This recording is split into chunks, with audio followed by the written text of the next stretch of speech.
Yan, hello sa inyo mga kaprinting. Balitang-balita ngayon no sa social media, lalo na sa Facebook, yung pagtaas ng presyo ng mga SSD at RAM at ibang computer parts no.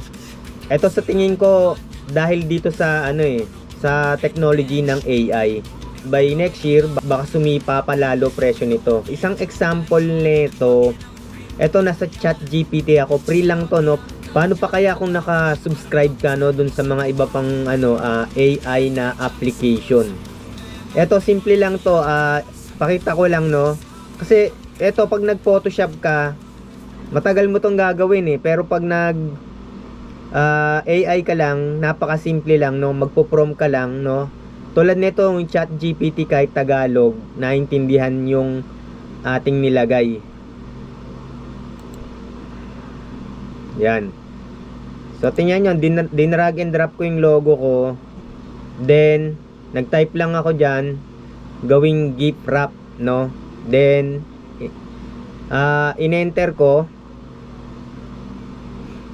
Ayan, ChatGPT to ano lang to hindi upgraded hindi naka-subscription. Kumbaga parang free lang. Pero pag free kasi merong may limitation. So ayan, instant naging gift wrap na. Then ito itatry pa natin gawing 3D yung logo ko. Yan.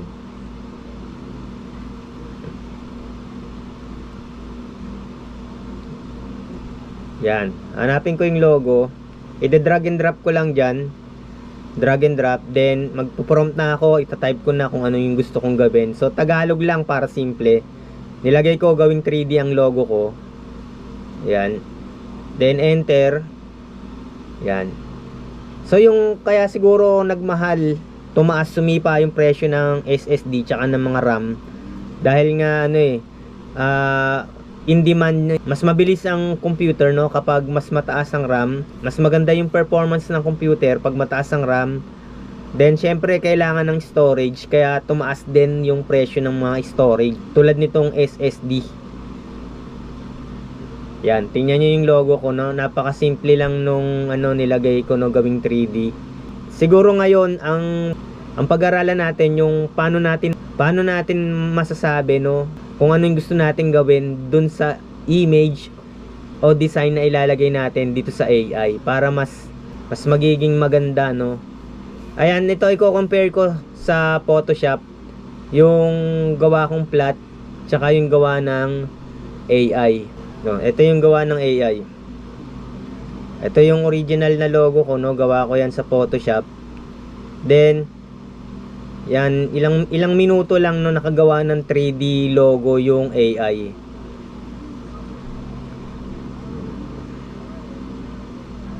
Yan. Yan karaniwan din nakikita ko ngayon no sa mga YouTube channel. No, karaniwan nakikita ko yung thumbnail AI na rin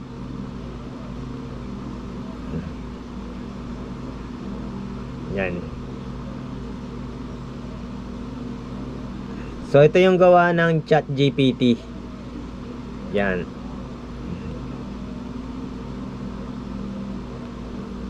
Yan, naka 3D na. Then ito yung gawa ko sa Photoshop no. No, napakasimple no. Tingin ko pag napagsama yung skills mo sa Photoshop tsaka yung magaling kang mag-prompt sa AI no, mas marami ka pang pwedeng magawa. No. Yan, napakadali nang gumawa ng design. Kasi ako nag-focus lang talaga ako nun sa Photoshop dati nga CS2 lang gamit ko. Ilang taon na akong gumamit ng CS2. Eto, ni-research ko yung yung ang laki talaga ng in-increase ng price ng SSD. Yan. Kahit yung GPU, ayan. Tsaka ang linaw din no, kahit free. Ang linaw din no, naka-zoom yan.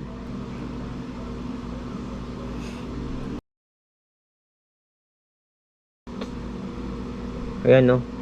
So maglalagay po ako ng product ng SSD tsaka mga RAM. Yan, kasi dito sa YouTube shopping meron tayong exclusive voucher. Maaling mag-less pa yung presyo. Pero hindi ko masisiguro kung talagang mababa kasi talagang ang laki ng in-increase ng presyo ng RAM, ng SSD, ng GPU, no? Tsaka iba pang parts. Yan. Dito. Kahit sa ano, no, kahit dito sa Shopee, yung mga dating wala pang 1,000 plus, no, tulad ng Ramsta. Yan, tulad ng Ramsta, nasa 1,000 na ngayon. Ayan, no. Ito, nakabili ako nito, Ramste. 128 lang, nasa 1,000.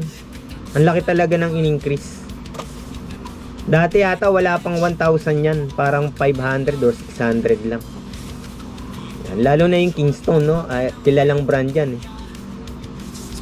Ang laki ng tinaas. So, check nyo na lang, no, kasi baka mabawasan yung price, makatipid tayo kahit papano. Mag YouTube shopping na lang kayo.